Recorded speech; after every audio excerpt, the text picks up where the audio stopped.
Elisabeth, cette quatrième inculpation est sans doute la plus compromettante pour l'avenir politique de Donald Trump. Oui, parce que cette nouvelle inculpation, en fait, Donald Trump, s'il est condamné à l'issue d'un procès, eh bien, il ne pourra rien faire pour changer le verdict. Même s'il est élu président des États-Unis dans 15 mois, il ne pourra pas se gracier lui-même à la Maison-Blanche, il ne pourra pas demander à son ministre de la Justice d'arrêter les poursuites ou de changer le verdict. Même le gouverneur de l'État de Géorgie ne pourra rien faire.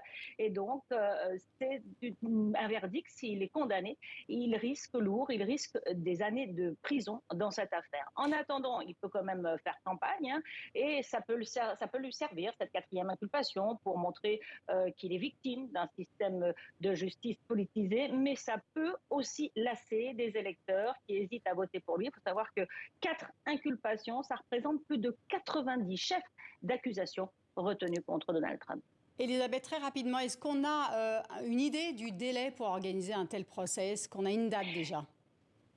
Non, ce procès, c'est plus théorique que pratique, puisque la procureure veut un procès pour les 19 inculpés, pas seulement Donald Trump, c'est 18 autres personnes également, d'anciens collaborateurs. Chaque avocat, évidemment, de ces inculpés va tenter de contester la moindre procédure. Ce sont en gros 19 raisons que de voir le procès, en tout cas, retardé, et ça peut prendre des années. En attendant, encore une fois, Donald Trump peut faire campagne pour la présidentielle de l'an prochain.